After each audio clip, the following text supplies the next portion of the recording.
With propagation of longitudinal waves through a medium the quantity transmitted is, क्या चीज़ transmit होती है?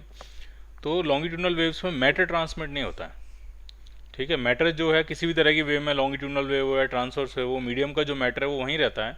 सिर्फ energy transfer होती है, मोमेंटम ट्रांसफ़र होता है, इन्फॉर्मेशन ट्रांसफ़र होती है, ठीक है। तो एनर्जी, मोमेंटम और इन्फॉर्मेशन, ये तीन चीज़ें जो हैं वो ट्रांसफ़र होती हैं, ठीक है। तो एनर्जी सिर्फ आंसर बन जाएगा क्योंकि इसमें एनर्जी और मोमेंटम ये दो ऑप्शन ठीक है, बट इसमें मैटर फंस गया तो मैटर तो आंसर हो नहीं सकता, इसलिए आंसर इसका क्या बनेगा? Energy, B part.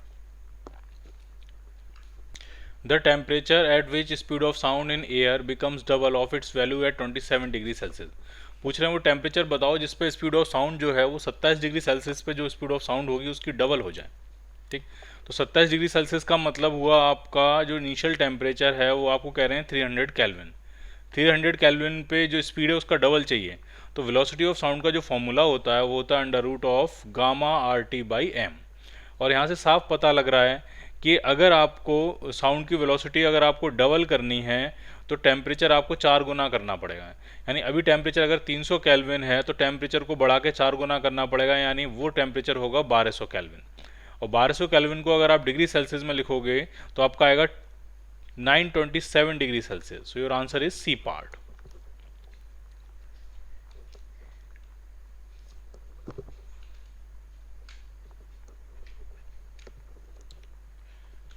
Which of the following statements are true for wave motion?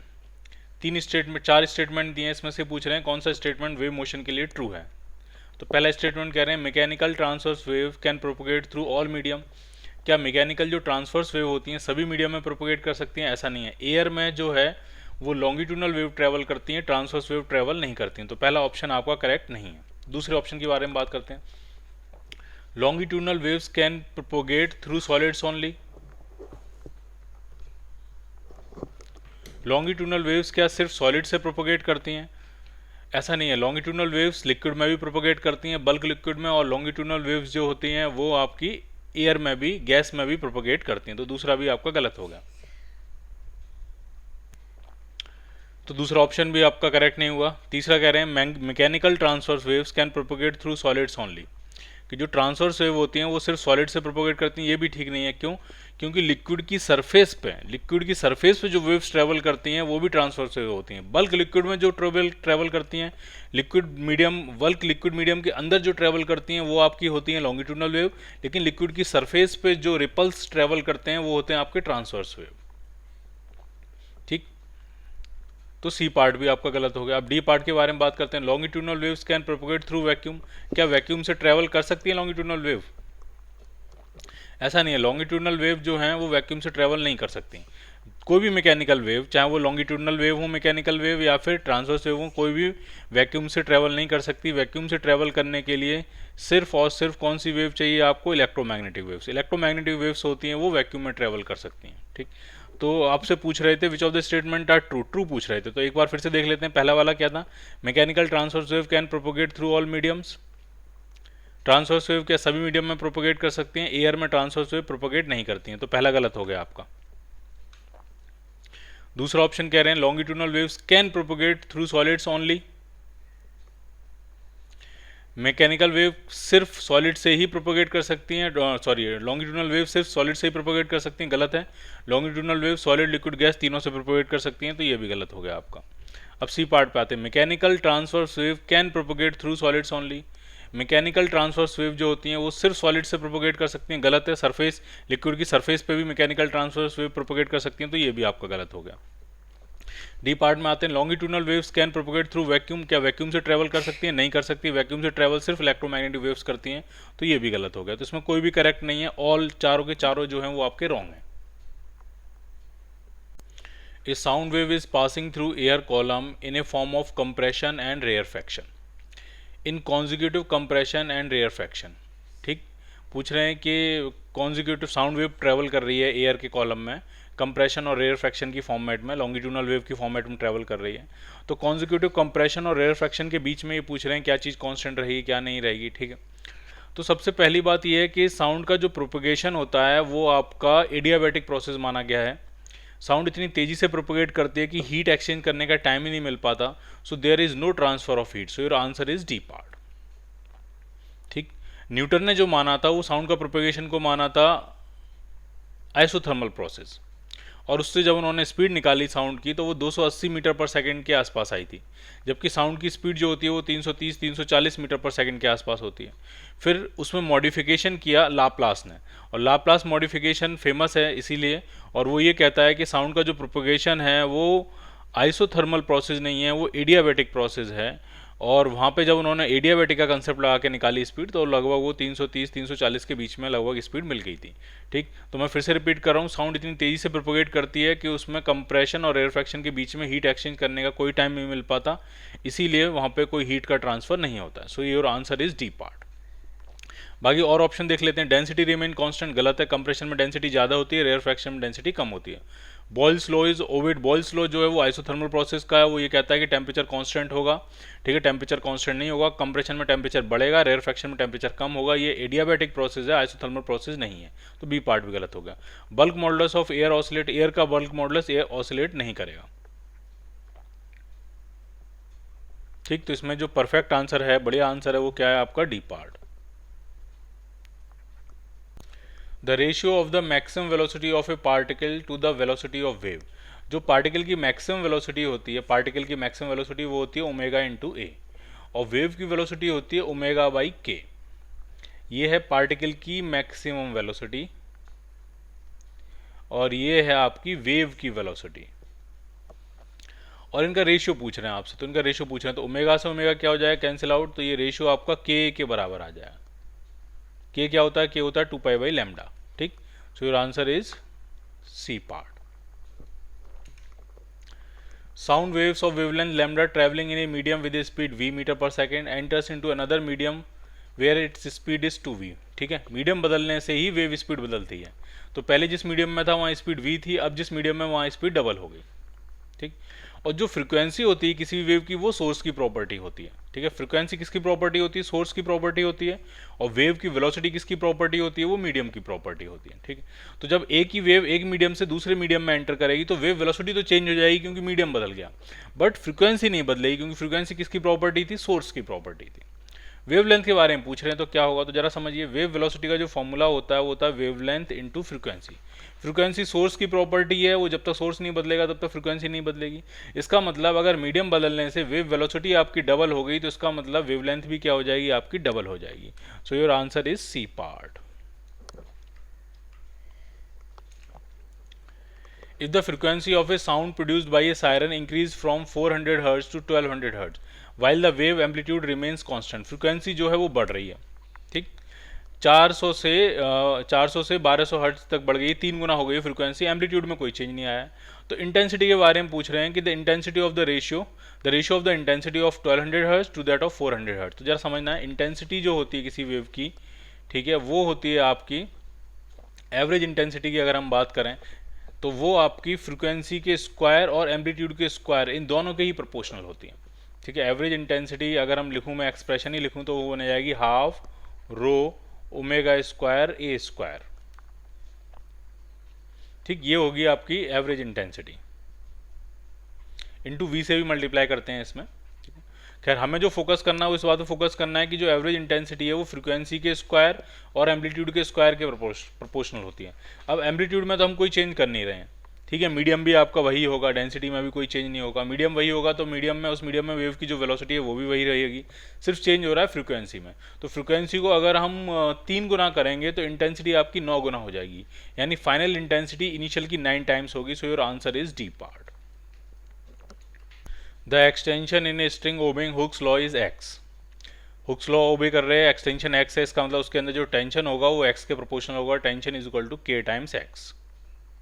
ठीक, और उसमें कह रहे हैं the speed of the transverse wave in the stretch string is v. Speed of the transverse wave is v, तो v जो होगा वो हो जाएगा आपका under root of T by mu, और टी म्यू जो है वो मास पर यूनिट लेंथ है, और टी जो है वो के एक्स के बराबर हो जाएगा, तो वी जो आएगा वो आपका आ जाएगा under root k x by mu. इसका मतलब जो स्पीड ऑफ ट्रांसवर्स वेव है वो अंडर रूट एक्स के, अंडर रूट एक्सटेंशन के, अंडर रूट एक्स के प्रोपोर्शनल है। अब कह रहे हैं if the extension of the string is increase to 1.5x, अगर एक्सटेंशन जो है वो 1.5x कर दिया जाए, 1.5 गुना बढ़ा दिया जाए तो स्पीड ऑफ ट्रांसवर्स वेव पूछ रहे हैं कि कितनी हो जाएगी। तो यहाँ से साफ पता लग रहा है कि अगर एक्सटेंशन को आप 1.5 टाइम्स कर दोगे तो जो स्पीड होगी वो अंडर रूट 1.5 टाइम्स हो जाएगी, यानी जो नई स्पीड होगी वी डैश वो आपकी हो जाएगी under root of 1.5 times of original speed, और 1.5 का अंडर रूट 1.22 के आसपास आएगा। 1.2 का स्क्वायर जो होता है 1.44 होता है, तो इसका अंडर रूट लगभग 1.22 के आसपास आएगा, तो नई स्पीड हो जाएगी 1.22 v। So your answer is A part. The frequency of A sound wave is n and its velocity is v। If the frequency is increased by 4n the velocity of the wave will be. ठीक है, तो जरा समझना है कि हो सकता है कि आपने कोई और सोर्स यूज़ किया हो, फ्रीक्वेंसी आपने बदल के n से 4n कर दिया, लेकिन होता क्या है कि जो वेव की वेलोसिटी होती है वो मीडियम की प्रॉपर्टी होती है। समझ लेना इसका, आपको किसी भी वेव की जो वेलोसिटी होती है वो उस जिस मीडियम में वेव प्रोपोगेट कर रही है उस मीडियम की प्रॉपर्टी होती है। तो जब तक आप मीडियम नहीं चेंज करोगे तब तक वेव की वेलोसिटी में कोई फर्क नहीं आएगा। आप फ्रीक्वेंसी बदल सकते हो, फ्रीक्वेंसी बदलने से वेवलेंथ बदलेगी, कुछ भी हो सकता है, लेकिन वेव की वेलोसिटी मीडियम की प्रॉपर्टी होती है। तो जब तक आप मीडियम नहीं बदलोगे तब तक वेव वेलोसिटी नहीं बदलेगी। ठीक, so your answer is A part. An engine is moving on a circular track with a constant speed. It is blowing a whistle of frequency 500 Hz.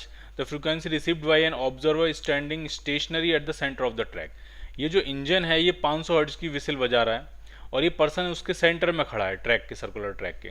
तो आपको समझना होगा कि ये जो सोर्स है, ये जो हमारा इंजन है वो पर्सन से ना दूर जा रहा है ना पास आ रहा है, तो ना फ्रीक्वेंसी इसमें कम होगी एपरेंट फ्रीक्वेंसी, ना ज़्यादा होगी। तो उसको जो फ्रीक्वेंसी सुनाई देगी, क्योंकि सिंस वो सेंटर पे खड़ा हुआ है तो उसको जो फ्रीक्वेंसी सुनाई देगी वो एक्चुअल फ्रीक्वेंसी होगी। सो your answer is 500 hertz, A part. What is the phase difference at a given instant of time between two particles 25 meter apart? दो पार्टिकल्स हैं, उनके बीच में पाथ डिफरेंस आपको दिया है डेल्टा एक्स, और कितना दिया है वो दिया है आपको 25 मीटर, और उनके बीच में आपसे पूछ रहे हैं फेज डिफरेंस बताना आपको कितना होगा। तो फेज डिफरेंस का जो फॉर्मूला होता है वो होता है आपका 2 पाई by lambda into delta x, 2 pi by lambda into delta x. अब ये जो 2 पाई बाई लैम्डा है ये हो जाएगा आपका k के बराबर, k into delta x.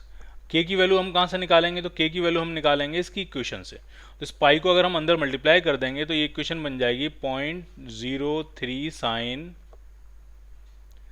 2 pi T minus 0.01 पाई एक्स। तो ये जो x के साथ होगा पूरा टर्म ये आपका होगा k, और जो t के साथ होता है वो आपका होगा omega, omega t minus k x. तो k पता लग गया, k कितना है 0.01 पाई, ठीक, और डेल्टा एक्स कितना है 25 meter into 25, so it is 0.25 pi, so it is pi by 4। तो जो फेज डिफरेंस आया वो कितना आया आपका बी पार्ट।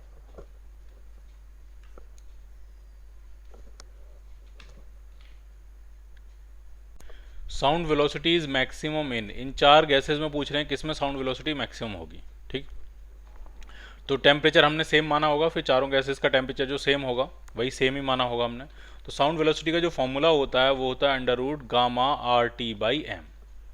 तो हमें निकालना है टेम्परेचर चारों गैसेस का सेम है, आर चारों के लिए सेम ही होगा, गामा अपॉन एम का रेशियो निकालना है, जिसके लिए गामा अपॉन एम मैक्सिमम होगा उसी की साउंड की स्पीड मैक्सिमम होगी।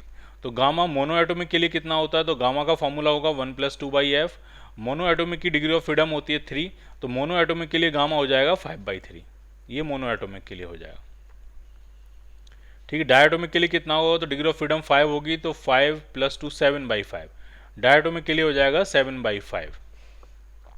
तीन गैसेस हमारे पास डायटोमिक दी हुई हैं, हाइड्रोजन, नाइट्रोजन और ऑक्सीजन, और एक हीलियम जो है वो मोनो एटॉमिक है। ठीक, तो अगर हमें इन तीन में कंपेयर करना हो, हाइड्रोजन, नाइट्रोजन और ऑक्सीजन में, तो तीनों के लिए गामा तो सेम ही होगा, लेकिन मॉलिक्यूलर मास जिसका सबसे कम होगा उसकी स्पीड सबसे ज़्यादा होगी। तो इन तीनों में अगर हमें कंपेयर करना हो हाइड्रोजन, नाइट्रोजन, ऑक्सीजन में, तो इसमें हाइड्रोजन की स्पीड जो है सबसे ज़्यादा होगी। ठीक, अब हीलियम भी बचा, तो हीलियम और हाइड्रोजन का गामा बाई एम हम निकाल लेते हैं। तो हाइड्रोजन के लिए गामा कितना है? तो वो है 5/3, और मॉलिक्यूलर मास में डाल देता हूँ 2 ग्राम्स, ग्राम्स में डाल देते हैं क्योंकि हमें तो कंपेयर ही करना है। तो हाइड्रोजन के लिए आ जाएगा 5/6। अब जरा हीलियम के लिए निकालते हैं। तो हीलियम का जो गामा है, सॉरी मैंने हाइड्रोजन का उल्टा डाल दिया, हाइड्रोजन का जो गामा है वो 7/5 है, डायटोमिक गैस है।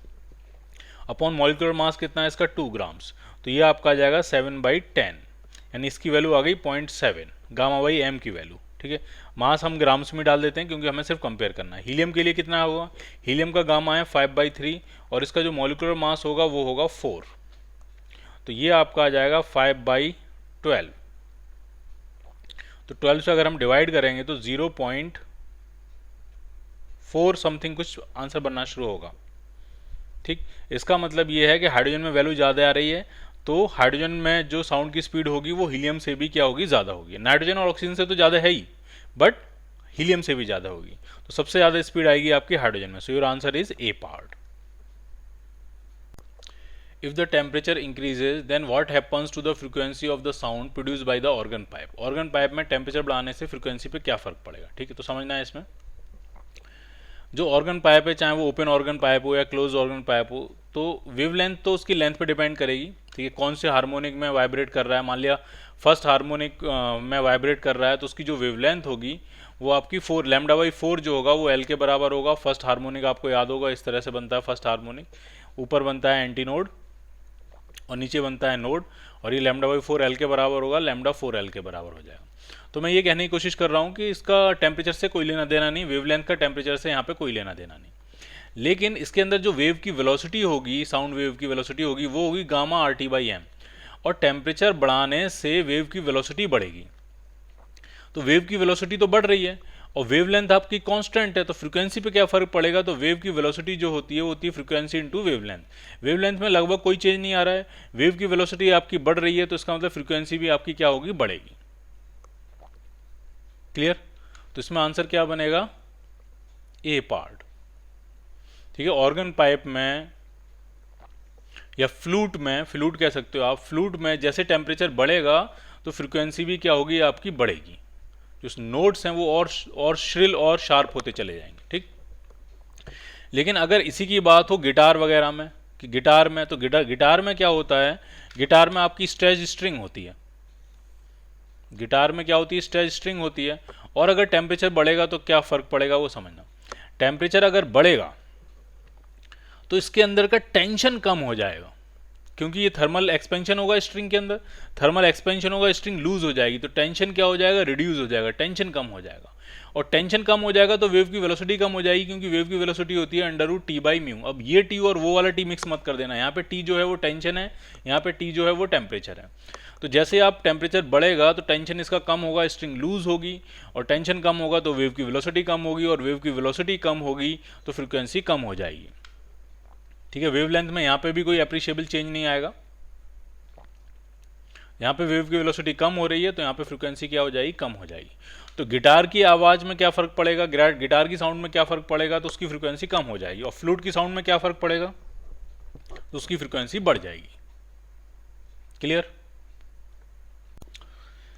The resultant amplitude due to superposition of two harmonic waves expressed by y is equal to a sin kx minus omega t and y is equal to a cos kx minus omega t। ये दो harmonic wave हैं और इनको हम super impose कर रहे हैं, तो रिजल्टेंट एम्पलीट्यूड पूछ रहे हैं। ठीक, तो सबसे पहले आपको ये बताना है इन दोनों वेव्स में फेज डिफरेंस कितना है। दोनों वेव का एम्पलीट्यूड सेम है, ए इसका भी है और ए इसका भी है।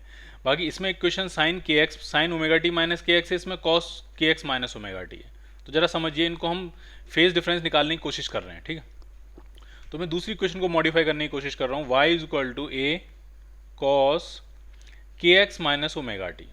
तो जो के एक्स माइनस ओमेगा टी है उसी को आप लिख सकते हो cos omega t minus k x. क्यों? क्योंकि कॉस में ढंग से समझना, कॉस जो माइनस थीटा होता है वही कॉस थीटा के बराबर हो जाता है। कॉस एक आपका इवन फंक्शन है, वो अपने अंदर अगर माइनस, जैसे कॉस 30 हो और कॉस माइनस 30 दोनों की वैल्यू सेम आएगी, तो इसको मैंने के एक्स माइनस ओमेगा टी लिखूँ या omega t minus k x लिखूँ, इससे कोई फर्क नहीं पड़ेगा। कॉस जो है वो एक इवन फंक्शन है। ठीक, तो ये बना लिया। अभी हमारा अंदर का फेज तो सेम हो गया, omega t minus k x, यहाँ पे भी क्या आ गया, omega t minus k x. But अभी इसमें है साइन और इसमें है कॉस, तो अभी हमें वो भी ठीक करना है। ठीक, तो एक चीज़ और समझिए, इसी को आप लिख सकते हो a sine omega t minus k x plus π/2। Sine π/2 plus theta जो होता है वो कॉस थीटा होता है। एक नया ट्रांसफॉर्मेशन यूज़ किया मैंने, साइन, इसमें ट्रिग्नोमेट्री बहुत काम आती है, π/2 प्लस थीटा वही किसके बराबर होता है, वो आपका कॉस थीटा के बराबर होता है। क्लियर। तो अब आप दोनों इक्वेशंस को कंपेयर कर सकते हो। ये जो है ये सेकंड इक्वेशन है, y is equal to a sine omega t minus k x plus pi by 2, और फर्स्ट इक्वेशन क्या है, वो है y is equal to a sine omega t minus k x. अब यहाँ से साफ पता लग रहा है कि दोनों इनिशियल टर्म पॉजिटिव हैं, दोनों में साइन है, दोनों में omega t minus k x है, बट इसमें एक एक्स्ट्रा फेज है पाई बाय 2, तो दोनों में जो फेज डिफरेंस है वो पाई बाय 2 का फेज डिफरेंस है। दोनों फेजेस को माइनस करोगे तो कितना आएगा आपका पाई बाय 2। ठीक। अब नेट एम्पलीट्यूड आपको निकालना, तो नेट एम्पलीट्यूड का जो फॉर्मूला होता है वो होता है under root of a1 square plus a2 square plus twice a1 a2 cos of delta phi. ये नेट एम्पलीट्यूड का फॉर्मूला होता है। Since phase difference pi by 2 है तो कॉस पाई बाय 2 तो आपका जीरो हो गया, तो ये पूरा टर्म जीरो हो जाएगा, यानी बचेगा सिर्फ under root of a1 square under root of a square plus a square, and that is a root 2। So your answer is C part.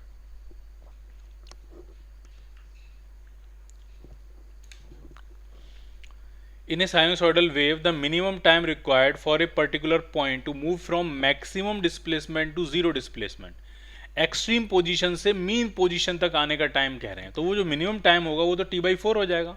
Extreme से मीन या मीन से एक्सट्रीम जाने का जो टाइम होता है मिनिमम टाइम, वो t/4 होता है, और ये आपको दिया 0.17 सेकेंड। तो यहाँ से आप क्या निकाल सकते हो, टाइम पीरियड। टाइम पीरियड हो जाएगा 4 इंटू 0.17 सेकेंड्स। ठीक।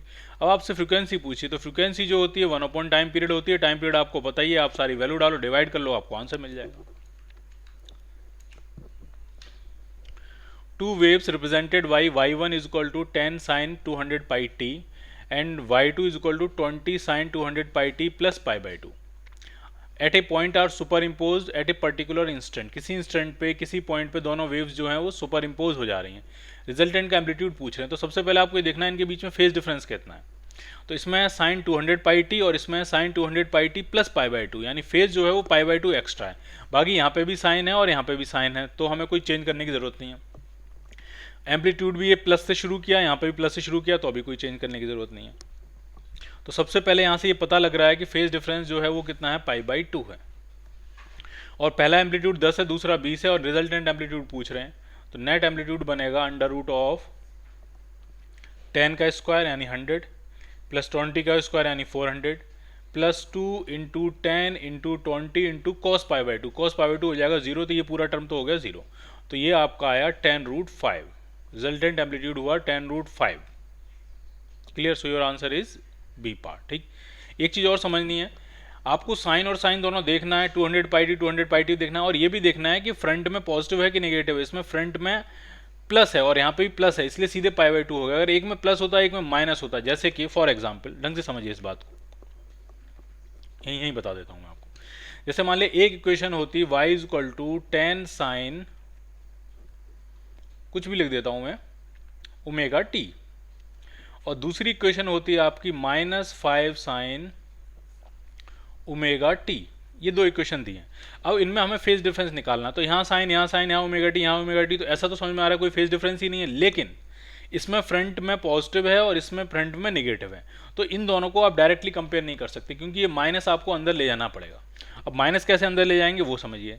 Sign of pi plus theta जो होता है वो होता है माइनस साइन थीटा।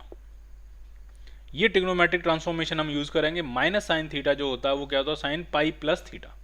तो इस माइनस साइन थीटा को हम लिखेंगे साइन पाई प्लस थीटा, तो इसको आप लिख सकते हो 5 माइनस, अगर आप अंदर लेके जाओगे तो ये आपका आ जाएगा ओमेगा टी प्लस पाई। तो अब आपकी दोनों इक्वेशंस कंपेयर होने के लिए एकदम तैयार हैं। इसमें 10 साइन ओमेगा टी है, इसमें 5 साइन ओमेगा टी प्लस पाई है। तो अब आप कंपेयर करोगे तो इनमें जो फेज डिफरेंस आया वो पाई का फेज डिफरेंस है। इन दोनों में जो फेज डिफरेंस है वो कितने का है, पाई का। तो वो चीज़ भी आपको इंपॉर्टेंट है, वो भी ध्यान से समझनी है आपको। क्लियर।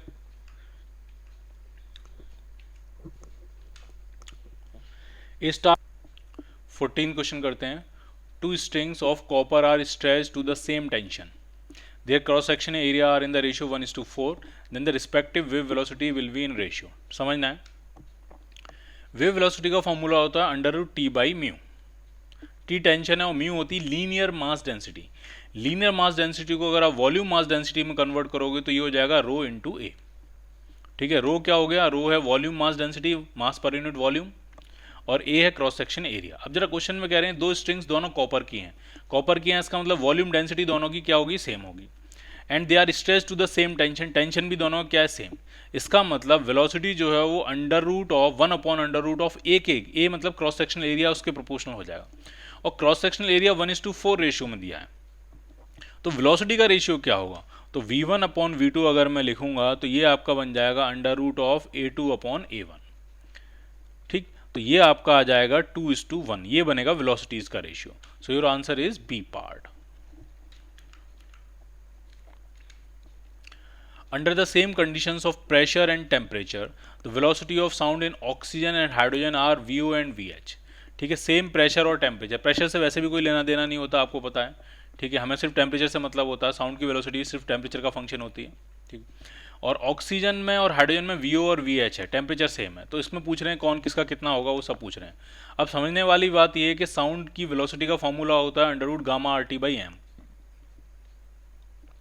अब दोनों ही डायटोमिक गैस हैं तो दोनों का गामा सेम होगा, आर सेम होगा ही होगा, और टेम्परेचर भी सेम दिया ही है। इसका मतलब वेलोसिटी अंडर रूट m के इन्वर्सली प्रोपोर्शनल होगी। तो हम लिख सकते हैं velocity of hydrogen upon velocity of oxygen. ठीक, वो होगा अंडर रूट ऑफ H2 और O2 लिखेंगे तो और अच्छा लगेगा आपको। ठीक है, वरना उतना भी ठीक है। तो ये बनेगा आपका मास, पहले हम किसका लेंगे, मॉलिक्यूलर मास ऑक्सीजन का, फिर किसका लेंगे, हाइड्रोजन का। तो ये ऑक्सीजन का होगा आपका 32 और हाइड्रोजन का हो जाएगा 2। सिर्फ हमें रेशियो निकालना है तो हम ग्राम्स में डाल सकते हैं, अदरवाइज एक्चुअल वैल्यू चाहिए होती तो हम किलोग्राम्स में डालते हैं। तो ये 16 टाइम्स कैंसिल आउट होगा, तो ये आपका आ जाएगा 4। तो हाइड्रोजन की जो वेलोसिटी है वो 4 टाइम्स है ऑक्सीजन के अंदर साउंड की वेलोसिटी के। So your answer is B part.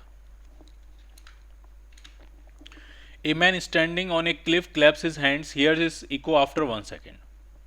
ठीक है, if sound is reflected from a mountain and velocity of the sound is 340 metre पर second, then the distance between man and the reflection point। तो बहुत ही simple है, 1 second के बाद उसको eco सुनाई देती है। ठीक है, डायग्राम बनाना चाहो तो बना सकते हैं, वरना बहुत ही आसान है वैसे तो। ये मान लिया सरफेस है और यहाँ पे कोई माउंटेन है इस तरह से, और यहाँ पे कोई पर्सन खड़ा हुआ है, कोई क्लिफ है यहाँ पे कोई पर्सन खड़ा हुआ है इस तरह से, और उसने साउंड प्रोड्यूस करी, तो ये साउंड जा रही है माउंटेन से टकरा के ऐसे वापस आ रही है, और 1 सेकंड के बाद उसको अपनी आवाज़ सुनाई दे रही है। इसका मतलब जाने और आने में 1 सेकंड लग रहा होगा। तो टोटल डिस्टेंस ट्रैवल करी होगी साउंड ने वो 340 मीटर ट्रैवल करी होगी। तो जाने में 170 मीटर ट्रैवल करी होगी और आने में भी 170 मीटर ट्रैवल करी होगी। जाने में भी आधा सेकंड लगाया हुआ इसने और आने में भी इसने आधा सेकंड लगाया होगा। तो बस डिस्टेंस पूछ रहे हैं पर्सन और रिफ्लेक्शन पॉइंट की, तो वो कितनी आ जाएगी आपकी, डी पार्ट।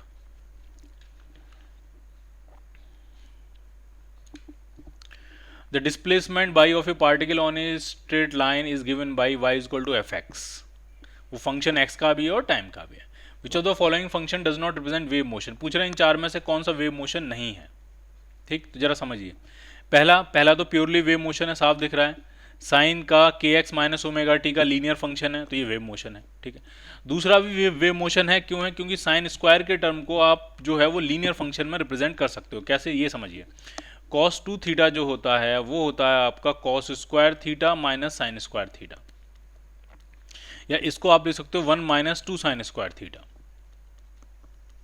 तो ये जो इक्वेशन है, ये इक्वेशन ये कहती है कि साइन का अगर कहीं स्क्वायर का टर्म है तो उसको कॉस के लीनियर टर्म में आप कन्वर्ट कर सकते हो, और जैसे ये साइन या कॉस का लीनियर टर्म बन जाएगा वैसे ये वेव की इक्वेशन बन जाएगी। तो पहले भी जो है वो वेव की इक्वेशन है, दूसरी वाली भी वेव की इक्वेशन है। ठीक, ये जो आखिरी वाली है ये भी वेव की इक्वेशन है, क्योंकि इसमें सिर्फ फेज डिफरेंस कुछ एक्स्ट्रा दिया है, बस ये एक्स्ट्रा एक कांस्टेंट फेज लिखा है π/10, बाकी तो ये वेव की इक्वेशन है। पहले वाले में और आखिरी वाले में बस इतना अंतर है, इसमें kx माइनस ओमेगा टी है, तो ये जो वेव है प्लेन प्रोग्रेसिव वेव, ये आपकी पॉजिटिव एक्स डायरेक्शन में ट्रेवल कर रही होगी, जबकि यहाँ पे kx प्लस ओमेगा टी है, तो ये जो प्लेन प्रोग्रेसिव वेव है ये नेगेटिव एक्स डायरेक्शन में ट्रेवल कर रही होगी। तो पहला, दूसरा और आखिरी, ये तीनों simple harmonic plane progressive wave represent करेंगी।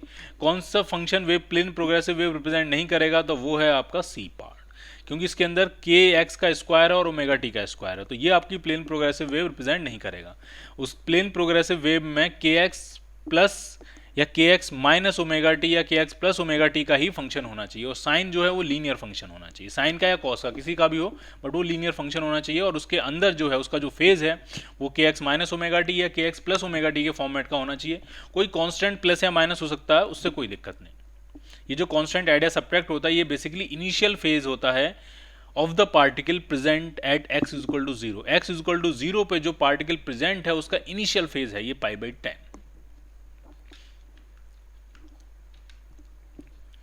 The wave of frequency 400 Hz has a wave velocity of 300 meter per second. The phase difference between two displacements at a certain point at times t is equal to 10⁻³ seconds apart। समझना है आपको क्या situation. एक wave है, उसकी आपको frequency पता है, ठीक, उसकी आपको वेव की वेलोसिटी पता है, ठीक। अब कह रहे हैं एक पार्टिकल है वो सर्टेन पॉइंट पे प्रेजेंट है, उसी पार्टिकल की दो स्टेट्स के बीच का फेज डिफरेंस पूछा है। एक स्टेट अगर t इक्वल टू 0 की स्टेट है तो दूसरी state t equal to 10⁻³ second की स्टेट है। मतलब दो टाइम है, एक टाइम t1 मान सकते हैं, एक टाइम t2 मान सकते हैं। अभी उसका क्या फेज है और इतने सेकंड के बाद क्या फेज होगा, उनके बीच का फेज डिफरेंस पूछा है, ठीक है। इसमें दो अलग अलग पार्टिकल नहीं है, ये समझिए ढंग से। इसमें ऐसा नहीं, अभी तक जो हम क्वेश्चन करते आए हैं और हम जब ये फॉर्मूला लगाते हैं delta phi is equal to 2π/λ into delta x, तो समझिए जरा इसमें होता क्या है। इसमें दो पार्टिकल्स होते हैं जिनके बीच का पाथ डिफरेंस दिया होता है और उनके बीच का फेज डिफरेंस पूछा जाता है, ठीक, एट एनी टाइम, ठीक। बट इसमें क्या है, इसमें दो पार्टिकल नहीं है, इसमें एक ही पार्टिकल है और उसकी अभी फेज क्या है और कुछ देर बाद फेज क्या होगा, उनका फेज डिफरेंस पूछा गया। तो यहां जो फॉर्मूला हमारा एप्लीकेबल होगा वो होगा आपका 2π/λ नहीं होगा, वो होगा 2π/t इंटू डेल्टा टी, ठीक है। ये फॉर्मूला भी समझ लीजिए ढंग से। ये क्या है, ये एक ही पार्टिकल के दो डिफरेंट टाइम्स के बीच की स्टेट्स का फेज डिफरेंस है और दोनों टाइम्स के बीच का टाइम डिफरेंस कितना है, डेल्टा टी। और ये टी क्या है, ये आपका टाइम पीरियड है। तो बस सॉल्व कर लेते हैं, आंसर आ जाएगा इसी में। तो ये आपका आ जाएगा 2π/t। टाइम पीरियड कितना होगा, तो 1 फ्रीक्वेंसी के बराबर होगा। तो फ्रीक्वेंसी आपकी 400 हर्ट्ज, तो 400 से मैंने यहाँ मल्टीप्लाई कर दिया, ठीक है। 1 टाइम पीरियड जो होता है वही आपकी फ्रीक्वेंसी के बराबर होता है, ठीक। इनटू डेल्टा टी कितना, तो टाइम है 10⁻³ सेकेंड्स। तो ये आपका आ जाएगा 8/10 पाई, सो इट इज 4π/5। आपको डिग्रीज में लिखना है तो पाई की वैल्यू हम कितनी डाल देते हैं, 180 डिग्री डाल देते हैं। 5 से कैंसिल करेंगे तो ये आएगा 36 और 36 इंटू 4 जो बनेगा वो बनेगा 144 डिग्री डी पार्ट।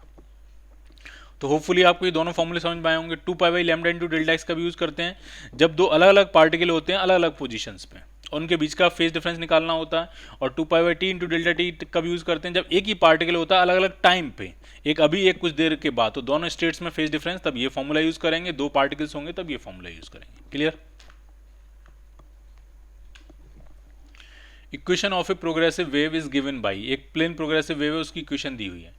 टी जो टाइम आपका सेकंड्स में, एक्स आपके मीटर में, distance through which the wave travels in 8 second. 8 second में कितना डिस्टेंस ट्रेवल कर जाएगी वो पूछ रहे हैं।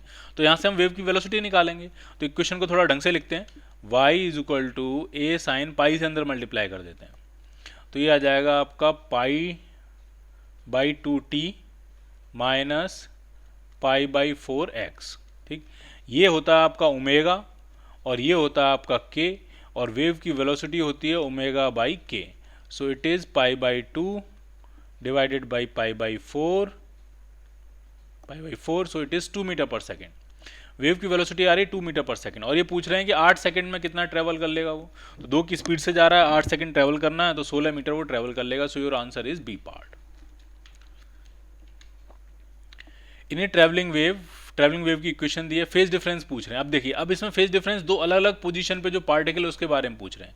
तो इसमें जो फॉर्मूला हम यूज करेंगे delta phi is equal to, तो वो हो जाएगा आपका 2π/λ इंटू डेल्टा एक्स। 2π/λ किसके बराबर होता है, ये k के बराबर होता है, k इंटू डेल्टा एक्स। अब जरा k की वैल्यू देखते हैं। तो जब आप पाई से अंदर मल्टीप्लाई करोगे तो ये जो इक्वेशन बनेगी ये बन जाएगी y is equal to 0.1 sine pi x minus 330 pi t plus 2π/3। तो ये है k एक्स। तो k की वैल्यू होगी पाई और x कितना है, तो डेल्टा x जो है वो है 3 मीटर से 3.5 मीटर यानी 0.5 metre. So your answer is π/2। A part.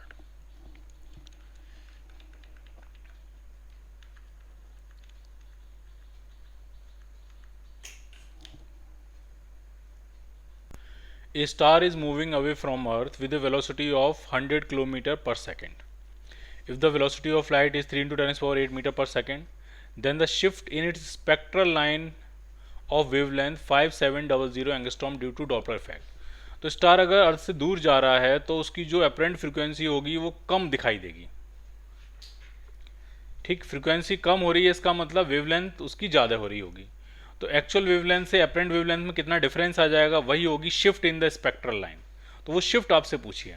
तो हम फॉर्मूला लगाते हैं, जब स्टार दूर जाता है तो जो अपरेंट फ्रीक्वेंसी होती है वो होती है आपकी actual frequency into 1 minus we by C. V जो है वो कितनी रिलेटिव स्पीड से स्टार दूर जा रहा है.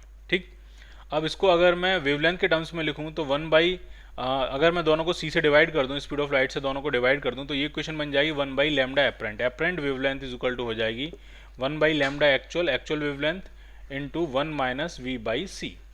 तो अगर इसको पलट लें तो अपरेंट वेवलेंथ जो आपकी आ रही है वो आपकी आ जाएगी actual wavelength divided by 1 minus we by c. इसको अगर हम ऊपर ले आएँ तो ये ऊपर आ जाएगा आपका, तो ये बनेगा 1 माइनस वी बाई सी की पावर -1. और इसमें अगर मैं बाइनोमियल अप्रोक्सीमेशन लगा लूँ तो ये -1 से अंदर मल्टीप्लाई हो जाएगा, तो ये बनेगा आपका 1 प्लस वी बाई सी. ठीक, अब इसको मल्टीप्लाई कर लेते हैं. आपसे पूछा शिफ्ट, यानी आपसे पूछा lambda apparent minus lambda not. तो इस लैम्डा नॉट को जब हम अंदर मल्टीप्लाई करेंगे तो ये बनेगा lambda naught plus lambda naught times v by c. आपसे पूछा lambda apparent minus lambda naught, ये होगी shift in the spectral line. Wavelength में कितना शिफ्ट हो जाएगा, और वो आपका आ रहा है lambda naught times v by c के बराबर. ठीक है, ये जो बाइनोमियल अप्रोक्सीमेशन हमने लगाया इसलिए हमने लगाया क्योंकि स्पीड ऑफ लाइट के कंपैरिजन में जो स्टार की स्पीड है वो बहुत ज़्यादा नहीं होगी. अगर 100 किलोमीटर पर सेकेंड है फिर भी वो बहुत ज़्यादा नहीं है. ठीक है, आपको समझ में आएगा जब हम वी बाई सी डिवाइड करेंगे तो ये 10⁻³ के ऑर्डर -3 -4 के ऑर्डर्स में आएगा. ठीक, जरा निकाल लेते हैं स्पेक्ट्रल विड्थ कितनी है, स्पेक्ट्रल शिफ्ट कितनी आने वाली है. लैम्डा नॉट है 5700 एंगस्ट्रॉम, इसको एंगस्ट्रॉम में ही रखते हैं, आंसर आपका एंगस्ट्रॉम में आएगा. और जो स्टार की वेलोसिटी दी है वो दी है 100 किलोमीटर पर सेकेंड, यानी 100 इंटू 10⁻³ मीटर पर सेकेंड. और स्पीड ऑफ लाइट होती है 3 इंटू 10⁸ मीटर पर सेकेंड. तो जब आप इसको डिवाइड करोगे तो ये आपका आ जाएगा 5700, ऊपर आएगा 10⁻³ और नीचे आ जाएगा 3. तो ये देखिए ये 10⁻³ या 10⁻⁴ के ऑर्डर में वी बाई सी आ रहा है. तो आप बाइनोमियल अप्रोक्सीमेशन इसमें लगा सकते हो. तो 10⁻³ कंज्यूम करेंगे तो यहाँ पॉइंट आ जाएगा, और 3 से जब आप इसको डिवाइड करोगे तो जो शिफ्ट आ रही है वो 1.9 एंगस्ट्रॉम की शिफ्ट आ रही है. स्टार के दूर जाने की वजह से जो एक्चुअल वेवलेंथ है उससे आपको जो वेवलेंथ दिखाई देगी, जो आप डिटेक्ट करोगे वेवलेंथ, वो 1.9 एंगस्ट्रॉम ज़्यादा होगी. सो your answer is D part.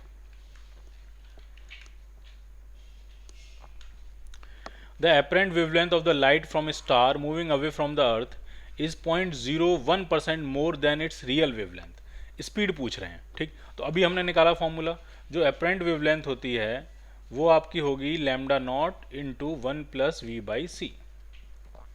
और ये जो अपरेंट वेवलेंथ है वो एक्चुअल की 0.1% ज़्यादा है, तो ये आप 0.01% ज़्यादा है, तो ये हो जाएगी एक्चुअल प्लस 0.01/100 इंटू एक्चुअल. ये होगी apparent wavelength is equal to lambda naught into 1 plus v by C.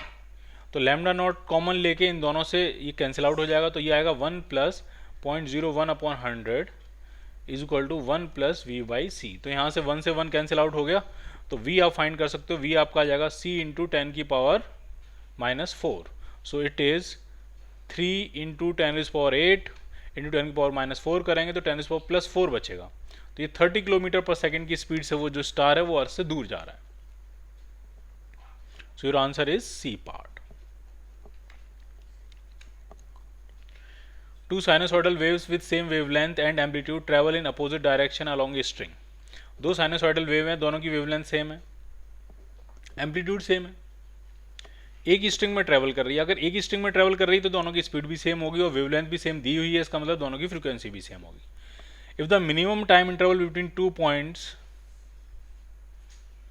To instants, if the minimum time interval between two instants when the string is flat is 0.5 second. तो ये जब दोनों दो opposite direction से आने वाली same frequency same amplitude की wave जब सुपर इम्पोज करेंगी तो ये स्टैंडिंग वेव बनाएंगी। ये क्या बनाएंगे? Standing wave. और स्टैंडिंग वेव में दो इंस्टेंट्स के बीच का टाइम दिया है जब दो स्ट्रिंग फ्लैट होती है, तो वो टाइम होगा t/2, क्योंकि फ्लैट होगी स्ट्रिंग, फिर स्ट्रिंग ऊपर जाएगी। ठीक है, देख लीजिए इसको ढंग से। जैसे मान लीजिए स्ट्रिंग फ्लैट है, फिर स्ट्रिंग क्या करेगी? फिर स्ट्रिंग ये ऊपर जा रही होगी, फिर वापस नीचे आएगी, फिर स्ट्रिंग फ्लैट होगी, फिर स्ट्रिंग कहाँ जा रही होगी? नीचे जा रही होगी। तो इस तरह से ये स्टैंडिंग वेव बनेगी। ठीक है, फ्लैट से पहले ऊपर जाना है, फिर ऊपर से नीचे आना है, फ्लैट हो जाना है, फिर नीचे जाना है, फिर नीचे से ऊपर आना है। ये एक टाइम पीरियड हुआ। तो दो बार फ्लैट होने के बीच का जो टाइम पीरियड होगा वो t/2 होगा, और t/2 आपको दिया है 0.5 seconds. So t is equal to 1 second. Time period आपको पता लग गया, और स्पीड आपको पता है 10 मीटर पर सेकेंड। तो इंडिविजुअल वेव की आप वेवलेंथ फाइंड कर सकते हो। जो वेव वेलोसिटी होती है वो होती है λ/t। तो इंडिविजुअल वेव की वेवलेंथ आपकी आएगी 10 मीटर। तो बस वही पूछ रहे हैं वेवलेंथ कितनी होगी, तो वो हो जाएगी आपकी 10 metre. So your answer is D part. If you set up the seventh harmonic on a string fixed at the both the ends. Seventh harmonic, एक स्ट्रिंग है, दोनों एंड पे फिक्स है, और उसमें आपने सेवेंथ हार्मोनिक सेट किया। इसके अंदर, इसका मतलब उसके अंदर 7 लूप्स होंगे। ठीक है, उसके अंदर कितने लूप्स होंगे? 7 लूप्स होंगे। अगर मैं बनाऊं तो ये कुछ इस तरह से बनेंगे।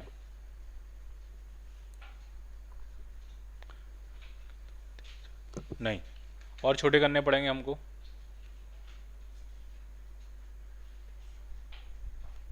इस तरह से ये सेवेंथ हार्मोनिक हो गया। स्ट्रिंग जो है वो 7 पार्ट्स में ऑसिलेट कर रही होगी। फर्स्ट हार्मोनिक में एक लूप होता है, सेकंड हार्मोनिक में 2 लूप होते हैं, ये सेवेंथ हार्मोनिक में ऑसिलेट कर रही है। अब सिंपल ये पूछ रहे हैं नोट्स और एंटी नोट्स कितने होंगे, तो नोट्स काउंट कर लेते हैं। ठीक है, नोट्स काउंट कर लेते हैं। ठीक है, एक नोट ये हो गया 1 2 3 4 5 6 7 और 8। 8 नोड हैं और 7 एंटी नोड हैं। सो your answer is A part. If you set up the ninth harmonic on a string fixed at the both the ends, its frequency compared to seventh harmonic।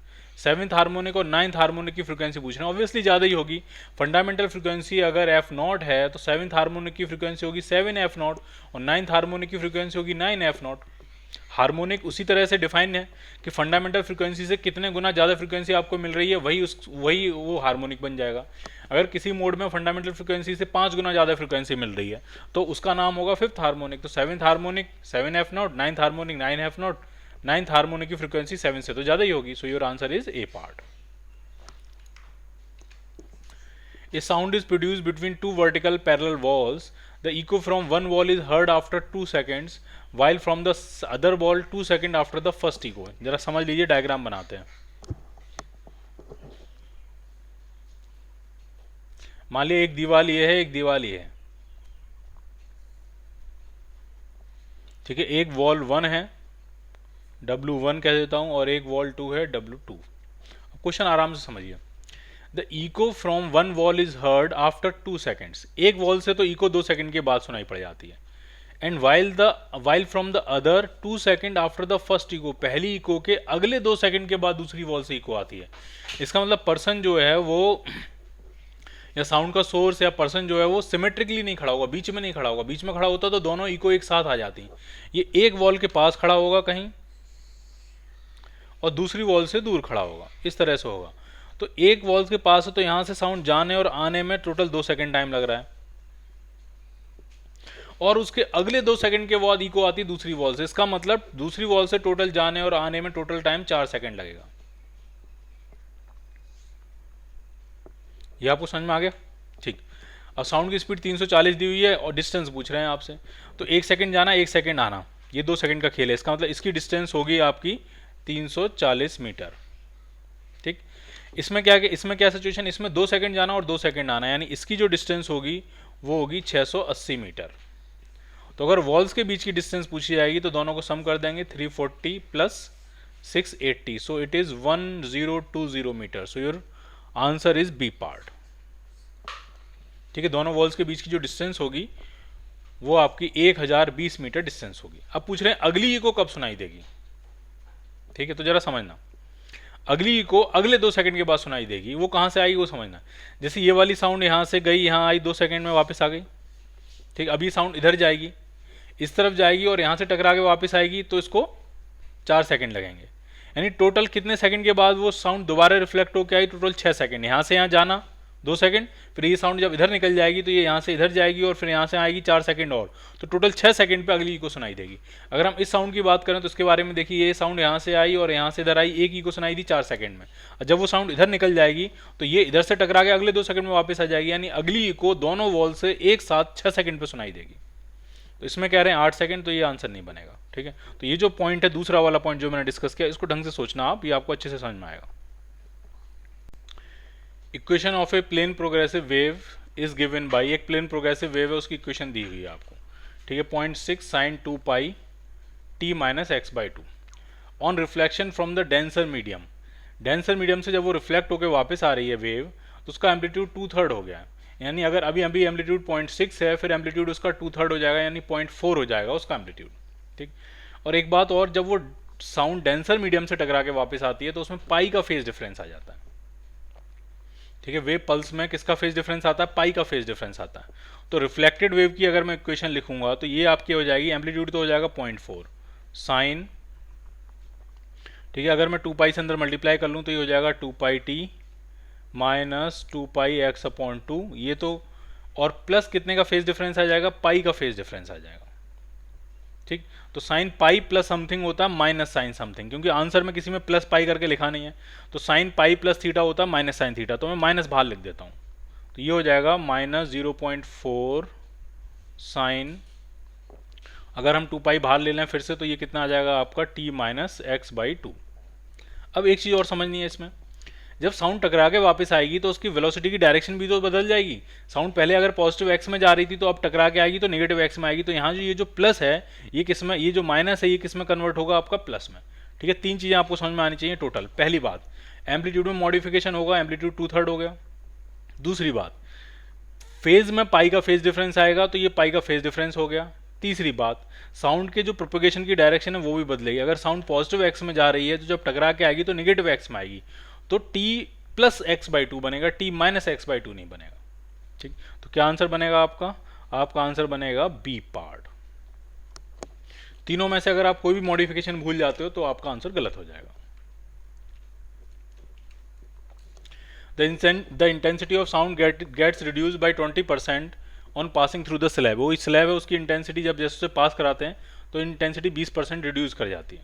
अगर 2 consecutive slab लगा दी तो कितने percent intensity reduce हो जाएगी, कितने percent बचेगी, वो पूछ रहे हैं आपसे, कितने परसेंट रिड्यूस हो जाएगी वो पूछेंगे। तो जैसे मान लिया एक स्लैब थी, ढंग से समझना, एक स्लैब थी ये, और यहां से इंटेंसिटी आई I0,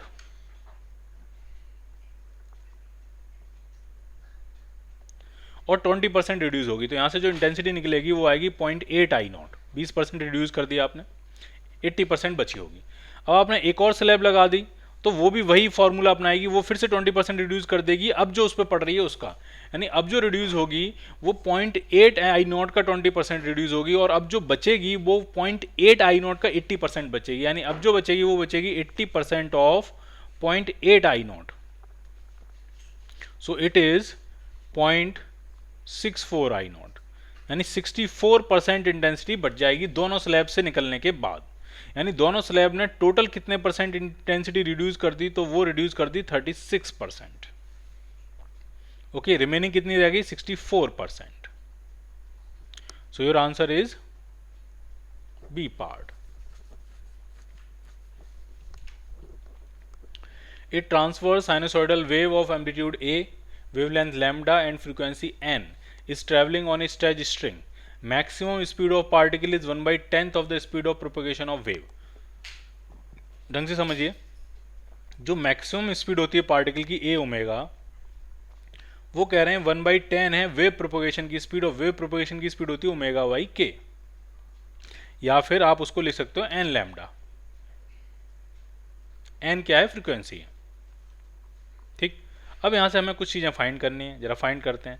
एम्पलीट्यूड जो दिया है वो 10⁻³ मीटर दिया है, ओमेगा जो होता है वो होता है 2 pi n, is equal to 1/10 times N lambda. तो यहाँ से हम लैम्डा फाइंड कर सकते हैं।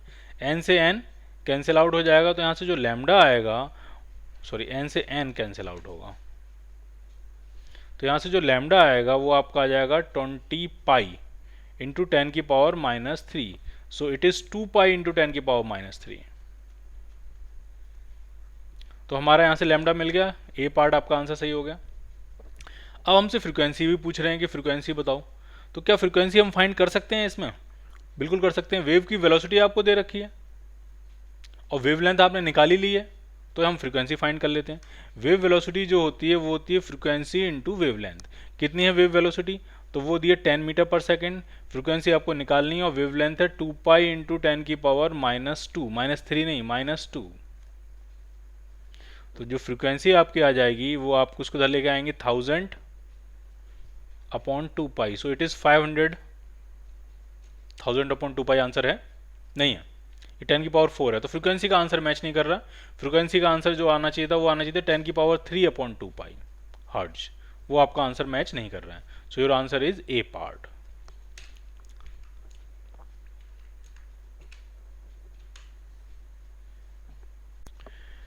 A wave motion has a function y is equal to a0 sin ω t minus kx। ये वेव मोशन का वेव है, उस वेव का स्नैपशॉट दिया, उसकी इक्वेशन दी है y is equal to a0 sin ω t minus kx। The graph in figure shows how the displacement y at a fixed point varies with time। जो y displacement है वो टाइम के साथ कैसे वेरी कर रहा है वो ग्राफ दिया है, यानी ये आपको टाइम का फंक्शन दिया है। टाइम है, टाइम के साथ पार्टिकल का डिस्प्लेसमेंट दिया है। Which one of the leveled point showed a displacement equal to that at the position x is equal to π/2k। π/2k वाली पोजीशन पे t is equal to 0 पे जो पार्टिकल है उसका डिस्प्लेसमेंट कौन सा पार्टिकल शो करेगा? तो निकाल लेते हैं, बहुत ही आसान है। y is equal to दिया है आपको a0 sin ω t minus kx। ठीक, a0 sin टाइम क्या दिया है 0, तो ये वाला टर्म तो हो गया 0, माइनस के एक्स, और x की वैल्यू दी है π/2k, तो k से k कैंसिल आउट हो जाएगा। साइन जो है वो ऑड फंक्शन होता है, वो अपना माइनस बाहर फेंक देता है, तो ये आ जाएगा -a0 sin π/2। साइन π/2 की वैल्यू 1 होती है, तो उस पार्टिकल का उस टाइम पे जो एम्पलीट्यूड डिस्प्लेसमेंट आ रहा है वो -a0 के बराबर आ रहा है, यानी वो उस टाइम पे t इज इक्वल टू 0 पे x is equal to π/2k वाला जो पार्टिकल है वो अपने नेगेटिव एक्सट्रीम पे होगा, यानी उसकी जो पोजीशन है वो q से मैच करेगी। So your answer is B part. ठीक है, ये जो ग्राफ दिया है ये y वर्सेस टाइम दिया है, y और x का ग्राफ नहीं दिया, ये स्नैपशॉट नहीं है, ये टाइम के साथ पार्टिकल का डिस्प्लेसमेंट किस तरह से चेंज हो रहा है वो आपको दिया है।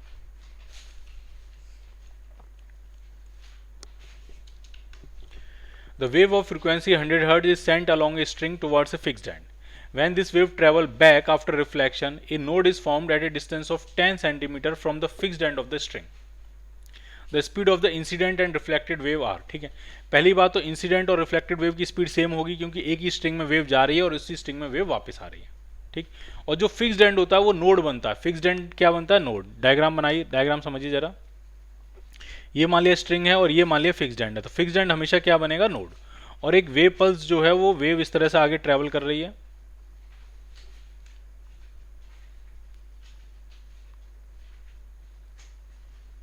इस तरह से, थोड़ा ढंग से नहीं बना पाए। ये वेव ट्रेवल कर रही है, इंसिडेंट वेव है। तो जो रिफ्लेक्टेड वेव होगी पहले तो उसमें पाई का फेज डिफरेंस आ जाएगा, तो वो इस तरह से रिफ्लेक्ट होके आएगी। और इंसिडेंट और रिफ्लेक्टेड वेव दोनों मिलके एक स्टैंडिंग वेव बना लेंगी। और एक नोड तो आपका फिक्स्ड पॉइंट है, एक नोड तो ये बनेगा, और दूसरा जो नोड है वो यहाँ बन रहा है, और दूसरे नोड की लोकेशन आपको दी हुई है कि वो फिक्स्ड एंड से 10 सेंटीमीटर डिस्टेंस पे बन रहा है। इसका मतलब ये डिस्टेंस आपको दी हुई है 10 सेंटीमीटर। इससे हम वेवलेंथ फाइंड कर लेंगे, तो λ/2 is equal to 10 centimetre, hence lambda is equal to 20 centimetre, यानी 0.2 मीटर जो है वो वेवलेंथ मिल गई आपको। अब आपसे स्पीड पूछ रहे हैं, तो स्पीड का सिंपल फॉर्मूला होता है फ्रीक्वेंसी इंटू वेवलेंथ। फ्रीक्वेंसी कितनी है? तो 100 हर्ट्ज की वेव जा रही है, और वेवलेंथ कितनी है? ये आपकी 0.2 metre. So wave speed is 20 metre पर second, hence your answer is B part.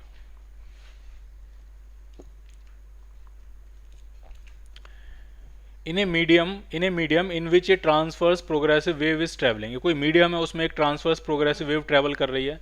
The phase difference between two points, दो पॉइंट्स के बीच का फेज डिफरेंस दिया है, और पॉइंट्स के बीच का सेपरेशन कितना है 1.25 सेंटीमीटर, और फेज डिफरेंस कितना है π/3। ठीक, तो इससे आप क्या निकाल सकते हो वो समझो। तो delta phi is equal to हो लगेगा इसमें फॉर्मूला 2π/λ इंटू डेल्टा एक्स, इससे हम वेवलेंथ फाइंड कर सकते हैं।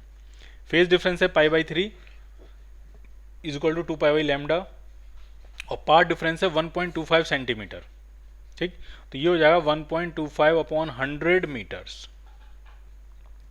तो ये एक पाई से एक पाई कैंसिल आउट हो जाएगा। लैम्डा जो आपका आएगा वो आपका आ जाएगा 100 इधर पहुंचेगा, अपॉन 3 नीचे है, और 2 इंटू 1.25 करेंगे तो ये 2.5 हो जाएगा। 2.5 से 100 को डिवाइड करेंगे तो ये आ जाएगा आपका 40/3 मीटर वेवलेंथ मिल गई आपको। और फ्रीक्वेंसी आपको पता ही है 1000 हर्ट्ज की फ्रीक्वेंसी दी हुई है आपको। आपसे पूछ रहे हैं कि वेव वेलोसिटी कितनी हो जाएगी। So the wave velocity is f into lambda, f is given to be 1000 hertz and the wavelength is 40/3 meters, so it is around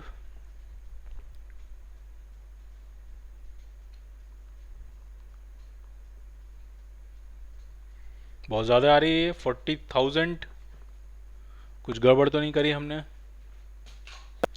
बिल्कुल गड़बड़ कर दी। वेवलेंथ निकालने में हमने गड़बड़ कर दी। यहाँ तक ठीक था, यहाँ पे हमने गड़बड़ कर दी। तो वेवलेंथ जो आपकी आएगी वो आपकी आएगी 2.5 into 3 divided by 100, so it is 7.5 divided by 100 metres. अब हमें निकालनी है wave velocity. Wave velocity is equal to frequency into wavelength. Frequency आपकी 1000 और वेवलेंथ है 7.5/100।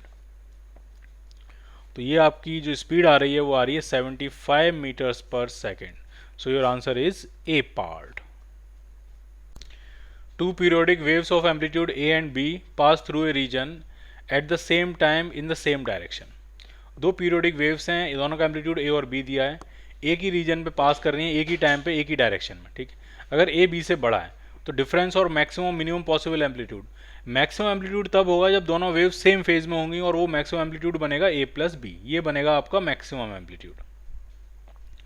और मिनिमम एम्पलीट्यूड तब होगा जब दोनों अपोजिट डायरेक्शन में होंगी। सिंस ए डोमिनेट कर रहा है तो जो मिनिमम एम्पलीट्यूड बनेगा वो आपका बनेगा ए माइनस बी, और मैक्सिमम और मिनिमम का डिफरेंस निकालना है, यानी आपको ए मैक्स माइनस ए मिन निकालना है, तो ये 2b के बराबर हो जाएगा। सो your answer is D part. A standing wave is produce on the string fixed eight one and and free at another and. एक स्टैंडिंग वेव है, वो एक स्ट्रिंग पे हम प्रोड्यूस कर रहे हैं, जो एक एंड पे फिक्स है और दूसरे एंड पे फ्री है। ठीक, तो लेंथ, स्ट्रिंग की लेंथ के बारे में पूछा जा रहा है हमसे। तो इस तरह की सिचुएशन है, ये मान लिया एक स्ट्रिंग है, एक एंड पे फ्री, एक एंड पे फिक्स। तो सबसे फंडामेंटल मोड जो इसमें क्रिएट होगा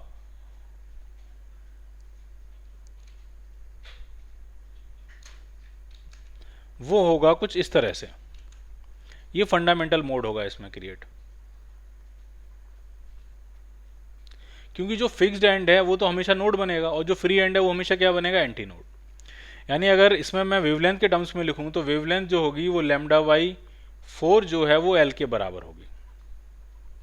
ठीक, अगला जो मोड बनेगा, अगला मोड, तो अगला मोड जो वाइब्रेशन का बनेगा वो कुछ इस तरह से बनेगा,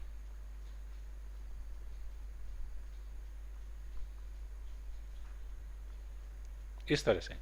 तो अगर अब इस नई वेवलेंथ मान लिया ये लैम्डा डैश है, तो लैम्डा डैश के टर्म्स में लिखेंगे तो ये 3 टाइम्स λ'/4 जो होगा वो आपका लेंथ L के बराबर होगा। तो अगला वाला ऐसे लिखोगे तो अगला 5 टाइम्स λ'/4 जो होगा वो लेंथ L के बराबर होगा। तो लेंथ जो L है वो जो भी वेवलेंथ उसमें प्रोड्यूस हो रही है उसके बाई 4 का ऑड इंटीग्रल मल्टीपल होगा। ठीक है, must be an odd integral multiple of λ/4। So your answer is A part. जो भी वेवलेंथ उसमें प्रोड्यूस हो रही है, अगर लैम्डा प्रोड्यूस हो रही है तो λ/4 का इंटीग्रल 1 हो गया यहाँ पे। अगर लैम्डा डैश प्रोड्यूस हो रही होगी तो λ'/4 का इंटीग्रल 3 हो जाएगा। अगर λ" प्रोड्यूस हो रही है, उस मोड में वो वाइब्रेट कर रहा है तो उसका वो 5 हो जाएगा। इस तरह से यानी ऑड इंटीग्रल है λ/4 का, जो भी वेवलेंथ उसमें प्रोड्यूस हो रही है। Stationary wave of frequency 300 hertz are formed in a medium in which velocity of sound is 1200 metre पर सेकेंड। ठीक, स्टेशनरी वेव्स प्रोड्यूस हो रही हैं, फ्रीक्वेंसी कितनी दी है 300 हर्ट्ज। ठीक है, और वेव की वेलोसिटी है 1200 मीटर पर सेकेंड। डिस्टेंस पूछ रहे हैं between the node and the neighbouring anti node, यानी आपसे पूछ रहे हैं लैम्डा बाई 4। नोड और एंटी नोड, नोड और उसके नेबरिंग नियरेस्ट एंटी नोड के बीच की डिस्टेंस होती है लैम्डा बाई 4। बहुत आसान है निकालना। लैम्डा कैसे निकालेंगे? लैम्डा निकालेंगे वी बाई एफ। वेलोसिटी है 1200 मीटर पर सेकेंड और फ्रीक्वेंसी है 300 हर्ट्ज, तो लैम्डा आपकी आ गया 4 मीटर, तो लैम्डा बाई 4 होगा 1 metre. So your answer is A part. Two waves are passing through a region in the same direction at the same time. दो वेव पास कर रही हैं, एक ही रीजन में है, एक ही डायरेक्शन में है, ठीक है, सेम टाइम पे। ठीक, एक का एम्पलीट्यूड ए है, एक का एम्पलीट्यूड वी है, दोनों में फेज का कुछ डिफरेंस है।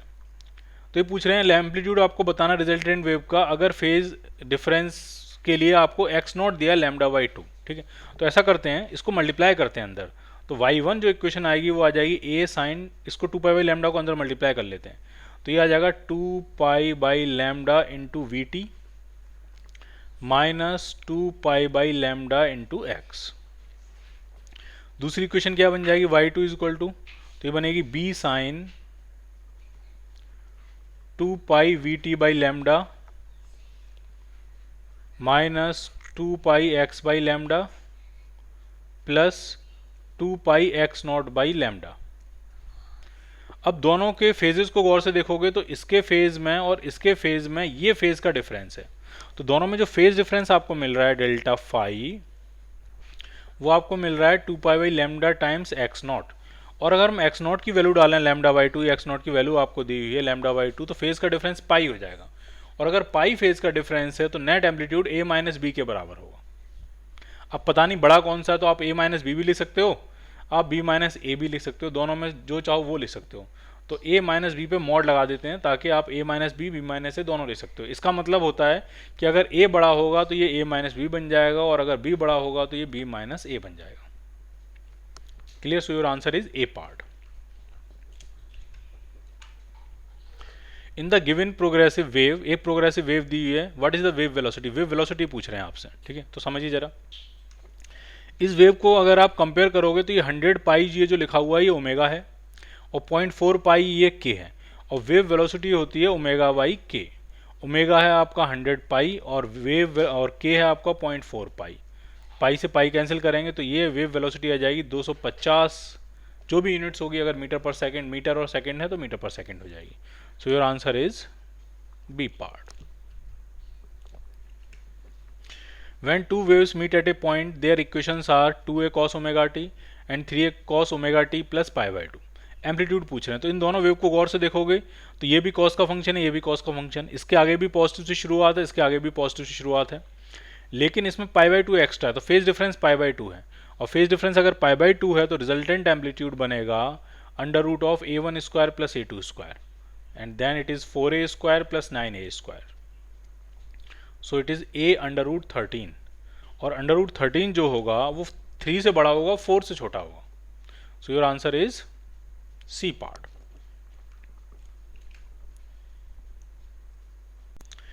इन the equation for a stationary wave, एक स्टेशनरी वेव की इक्वेशन दी है, स्टैंडिंग वेव या स्टेशनरी वेव की इक्वेशन दी है, नोड पूछ रहे हैं कहाँ कहाँ पे होगा, ठीक है, तो नोड वहाँ होता है जहाँ डिस्प्लेसमेंट 0 होता है, और डिस्प्लेसमेंट 0 होने के लिए कॉस के एक्स का ये जो फंक्शन है पाई एक्स बाई 25, ये वाला टर्म क्या होना चाहिए? 0। तो कॉस पाई एक्स बाई 25 ये होना चाहिए आपका 0, वो नोड की पोजीशन मिलेगी। कॉस कब कब 0 होता है?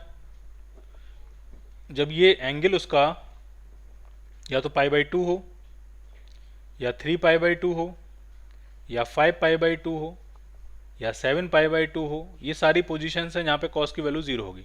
तो पाई पाई पाई और पाई ये कॉमन लेके इस पाई से कैंसिल आउट हो गया, ये 25 है, तो x अपॉन 25 जो है वो आपका किसके बराबर आ रहा है? 1/2 हो सकता है, 3/2 हो सकता है, 5/2 हो सकता है, 7/2 हो सकता है, कुछ भी हो सकता है। तो x किसके बराबर आ जाएगा? तो ये 25/2 हो सकता है, ये आपका 75/2 हो सकता है, ये 125/2 हो सकता है, इसी तरह से ये वैल्यूज आएंगी। तो x की वैल्यूज आ रही हैं 12.5 सेंटीमीटर हो सकता है अगर सब कुछ सेंटीमीटर्स में है, या आपका 37.5 सेंटीमीटर हो सकता है, वो भी आंसर सही है।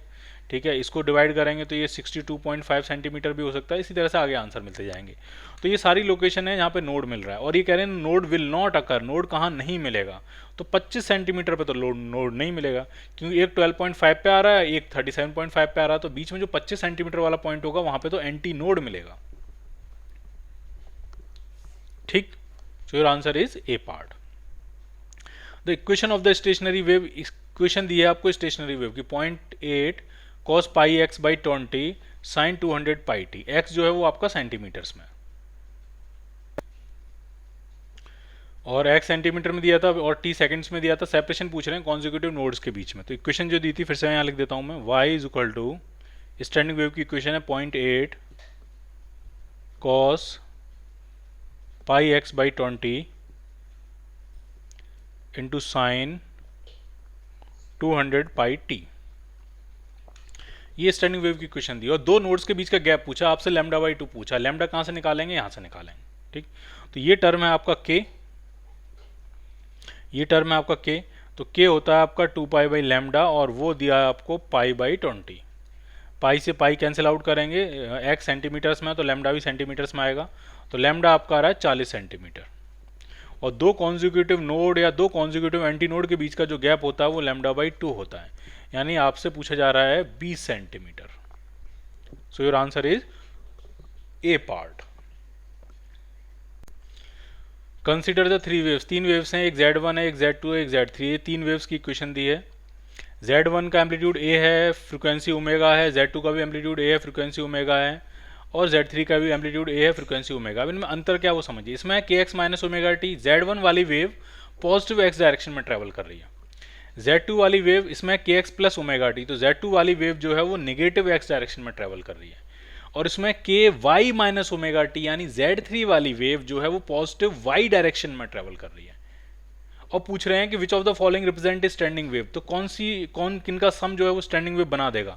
तो एक पॉजिटिव x में जा रही है तो दूसरी निगेटिव x में जानी चाहिए। तो Z1 और Z2 का सम तो स्टैंडिंग वेव बना देगा। Z3 कैसे भी स्टैंडिंग वेव नहीं बनाएगा, क्योंकि वो तो एक अलग ही डायरेक्शन में मूव कर रही है, वो जा रही है y डायरेक्शन में।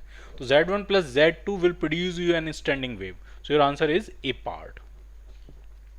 ठीक है, Z3 के लिए अगर आपको चाहिए हो स्टैंडिंग वेव तो वो Z4 हो सकती है, और वो होगी A साइन, उसमें थी ky माइनस ओमेगा टी, तो यहाँ होगा ky प्लस ओमेगा टी। तो ये एक ऐसी वेव है जो positive Y direction, negative Y direction में जा रही है। ये वाली वेव जो है वो पॉजिटिव वाई डायरेक्शन में जा रही है, ये वाली वेव नेगेटिव वाई डायरेक्शन में जा रही है। दोनों की फ्रीक्वेंसी सेम है, एम्पलीट्यूड सेम है। तो ये दोनों वेव जो सुपर इम्पोज करेंगी तो एक स्टैंडिंग वेव बना सकते हैं। ठीक, दो ट्रेवलिंग वेव हैं, y1 is equal to a sine k times x minus C T and y2 is equal to a sine k times x plus C T are superimpose on string. The distance between adjacent nodes, adjacent nodes के बीच की distance basically lambda by 2 पूछ रहे हैं आपसे। तो equation बना लेते हैं, समझिए ढंग से। पहली इक्वेशन क्या है, y1 is equal to a sine k से अंदर मल्टीप्लाई कर दीजिए, kx माइनस के सी टी। और दूसरी इक्वेशन है y2 is equal to a sine kx plus K C T. तो ये तो k है, k ही है ये, लेकिन ये जो k इंटू सी है ये बेसिकली फ्रीक्वेंसी होगी, ओमेगा होगा। तो हमें तो वेवलेंथ से मतलब है, तो आपका k जो है वो k ही है। तो k जो होगा वो होगा 2 पाई बाई लैम्डा, और लैम्डा यहाँ से आ जाएगा आपका 2 पाई बाई k, लेकिन आपको लैम्डा नहीं चाहिए, आपको चाहिए लैम्डा बाई 2। तो लैम्डा बाई 2 जो बनेगा वो आपका बनेगा pi by k। So your answer is D part.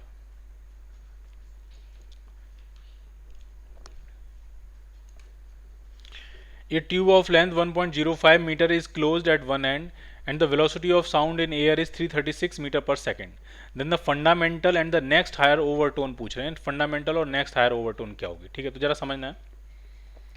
Tube की लेंथ 1.05 मीटर है और एक एंड पे क्लोज है, तो ये क्लोज्ड एंड वाला सिचुएशन बनेगी। और इसमें जो फंडामेंटल फ्रीक्वेंसी होती है वो होती है आपकी Vy4L, ये होती है फंडामेंटल फ्रीक्वेंसी। तो हम निकाल सकते हैं फंडामेंटल कितनी आ जाएगी, तो ये आ जाएगी 336 है वेव वेलोसिटी अपॉन 4 लेंथ जो है ट्यूब की वो है 1.05। जब आप 4 से मल्टीप्लाई करोगे तो ये आ जाएगा 336 upon 4.2।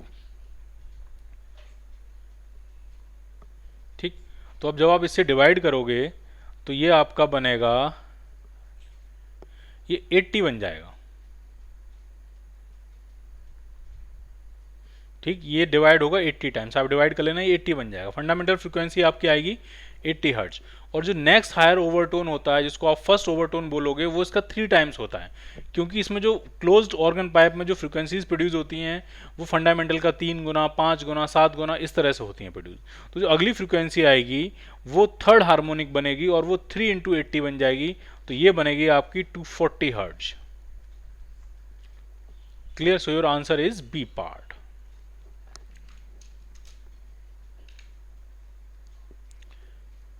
Velocity of sound in open-ended tube is 330 meter per second. Frequency of the tuning fork is 1.1 kilohertz and the length of the tube is 30 centimeter. In which harmonic will it oscillate? ये पूछ रहे हैं कौन से harmonic में oscillate करेगा। तो fundamental जो फ्रीक्वेंसी बनेगी वो तो वेलोसिटी कितनी है 330, और जो लेंथ है वो 30 सेंटीमीटर है, यानी 0.3 मीटर है। तो जो फंडामेंटल फ्रीक्वेंसी बनती है ओपन ऑर्गन पाइप में, ओपन एंडेड ट्यूब है ये, तो वो बनती है V/2L, ये फंडामेंटल फ्रीक्वेंसी है। और उसके सारे सारे सारे मल्टीप्लायर आपको मिलेंगे, सारे इंटीग्रल मल्टीप्लायर मिलेंगे। इसका 2 टाइम्स भी मिलेगा, इसका 3 टाइम्स भी मिलेगा, इसका 4 टाइम्स भी मिलेगा। तो जरा निकालते हैं फंडामेंटल कितनी आने वाली है। तो V है आपकी 330 अपॉन 2 इंटू लेंथ है 0.3, तो पॉइंट हटाएंगे, एक जीरो बढ़ा लेंगे, 3 से कैंसिल करेंगे तो ये आ जाएगा 1100 अपॉन 2 करेंगे तो 2 से डिवाइड होगा तो ये आ जाएगा 550 हर्ट्ज। ये फंडामेंटल फ्रीक्वेंसी। ठीक, अब इसका 2 गुना, इसका 3 गुना, इसका 4 गुना सारी फ्रीक्वेंसीज मिलेंगी। मतलब फंडामेंटल तो 550 हर्ट्ज होगी। अगला जो मिलेगी इसका दुगना मिलेगी तो वो मिलेगी आपको 1100 हर्ट्ज। अगला जो मिलेगी वो उसका 3 गुना मिलेगी, इस तरह से मिलती जाएगी। लेकिन हमसे पूछा गया है कि 1.1 किलो हर्ट्ज, ये 1.1 किलो हर्ट्ज तो 1100 हर्ट्ज होता है। इसका मतलब ये अपने सेकेंड ओवरटोन में, सॉरी फर्स्ट ओवरटोन में जो कि सेकेंड हार्मोनिक है उसमें उस ट्यूनिंग फोर्क के साथ ऑसिलेट कर देगा। ट्यूनिंग फोर्क की फ्रीक्वेंसी भी 1100 हर्ट्ज है और आपके ओपन एंडेड ट्यूब की जो सेकंड हार्मोनिक या फर्स्ट ओवरटोन की फ्रीक्वेंसी है वो भी 1100 हर्ट्ज है। तो हार्मोनिक पूछ रहे हैं, हार्मोनिक पूछ रहे हैं तो कौन सा हार्मोनिक हुआ, ये सेकंड। अगर ओवरटोन पूछ रहे होते तो कौन सी ओवरटोन होती है, first overtone. An open organ pipe P1 is closed at one end and vibrating in its first overtone, and another pipe P2 open at both ends, vibrating in its third overtone, are in resonance with the given tuning fork. Then the ratio of the length of P1 and P2, जो P1 है वो closed at one end है और first overtone में vibrate कर रहा है। ठीक, तो इसको अगर मैं ड्रॉ करूँ, ये P1 हो जाएगा, closed at one end है, एक एंड पे क्लोज है और फर्स्ट ओवरटोन में वाइब्रेट कर रहा है, तो ये इस तरह से वाइब्रेट कर रहा होगा। ये इसकी फर्स्ट ओवरटोन है। इसकी लेंथ अगर L1 है तो इसकी जो फ्रीक्वेंसी वेवलेंथ बनेगी 3 λ/4 जो है वो L1 के बराबर है, और लैम्डा जो बनेगा वो बनेगा 4 L1/3। तो इसकी जो फ्रीक्वेंसी बनेगी वो बनेगी आपकी V/λ V/4 L1/3। ये इसकी फ्रीक्वेंसी बन जाएगी। ठीक, क्या है ये, फर्स्ट ओवरटोन है। अब ये वाइब्रेट कर रहा है, एक और पाइप है जो कि अपने थर्ड ओवरटोन में वाइब्रेट कर रहा है, और वो पाइप जो है वो open at both the ends है। मान लिया एक open at both the ends pipe है और ये अपने थर्ड ओवरटोन में वाइब्रेट कर रहा है। अब थर्ड ओवरटोन क्या बनेगा वो समझिए। अगर इसमें जो थर्ड ओवरटोन बनेगा उसके अंदर 3 कंप्लीट लूप होंगे, तो ये कुछ इस तरह से आपको दिखेगा।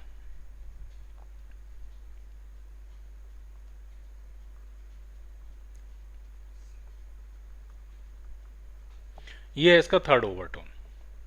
ठीक, तो यहाँ से अगर हम समझेंगे तो इसकी फंडामेंटल फ्रीक्वेंसी होती है V/2L2, ये फंडामेंटल फ्रीक्वेंसी होती है। और थर्ड ओवरटोन है तो थर्ड ओवरटोन जो आएगी वो फोर्थ हार्मोनिक के बराबर होगी, तो इंटू 4 करना पड़ेगा। बाकी आप कैलकुलेट करना चाहो तो कैलकुलेट भी कर सकते हो।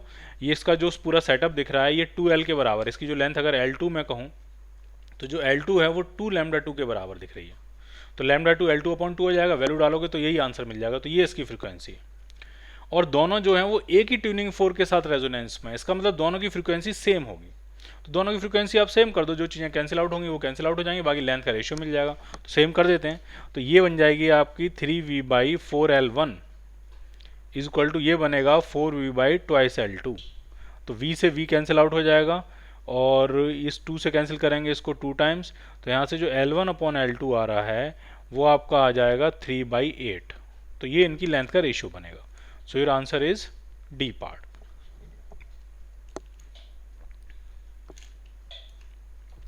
ये close open pipe open pipe इनके क्वेश्चंस करने के लिए इनके फंडामेंटल फ्रीक्वेंसी क्या होती है और उसमें कौन कौन से हार्मोनिक्स मिलते हैं वो फॉर्मूले आपको याद होने चाहिए। जैसे क्लोज ऑर्गन पाइप है, open close eight one and, open at one and, ठीक है, तो उसका फंडामेंटल होता है B/4L और उसके जो फ्रीक्वेंसीज मिलती हैं वो उसका थर्ड हार्मोनिक मिलेगा, फिफ्थ हार्मोनिक मिलेगा, सेवंथ हार्मोनिक मिलेगा, इस तरह से।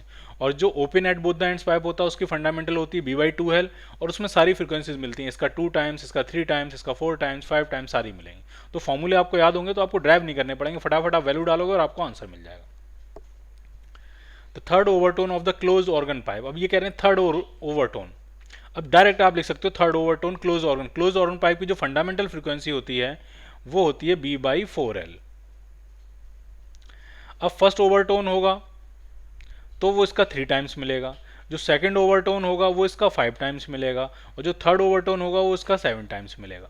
तो ये कह रहे हैं, अब हमने कोई फॉर्मूला कोई हमने कैलकुलेशन नहीं करी, हमने कोई डायग्राम वगैरह नहीं बनाया, मैंने डायरेक्ट लिख दिया कि फंडामेंटल का फर्स्ट कितना होगा 3 टाइम्स, सेकंड कितना होगा 5 टाइम्स और थर्ड कितना होगा 7 टाइम्स। और ये जो फ्रीक्वेंसी है सेकंड हार्मोनिक है ओपन ऑर्गन पाइप, कोई ओपन ऑर्गन पाइप है उसकी फंडामेंटल फ्रीक्वेंसी क्या होती है, तो होती है V/2L2 और उसका सेकंड हार्मोनिक यानी सीधे 2 टाइम्स, हार्मोनिक में कोई दिक्कत नहीं, हार्मोनिक के फिफ्थ हार्मोनिक तो सीधे 5 टाइम्स, 10th हार्मोनिक तो सीधे 10 टाइम्स।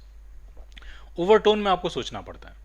अब इसको सॉल्व करना है तो ये V से V क्या हो जाएगा, कैंसिल आउट, इस 2 से ये 2 कैंसिल आउट हो गया, लेंथ का रेशियो पूछ रहे हैं तो L1/L2 जो यहाँ से आ जाएगा वो आपका आ रहा है 7/4।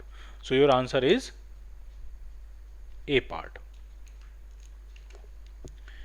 A tube closed at one end containing air produces when excited the fundamental node of 512 Hz। ठीक है, फंडामेंटल नोड है और क्लोज एट वन एंड है, क्लोज एट वन एंड है, इसका मतलब ये होगी V/4L और ये है फंडामेंटल नोड और ये आपको दिए 512 hertz. If the tube is open at both the ends, the fundamental frequency पूछ रहे हैं कितनी होगी, तो अगर open at both the ends है तो फंडामेंटल फ्रीक्वेंसी का हो जाएगा फॉर्मूला V/2L, ये पूछ रहे हैं कितना होगा। ठीक, तो ये आपका निकालना होगा तो क्या करेंगे, V/4L अगर 512 के बराबर है तो B/2L कितना होगा उसका डबल, तो ये 1024 हर्ट्ज के बराबर हो जाएगा। सो your answer is A part.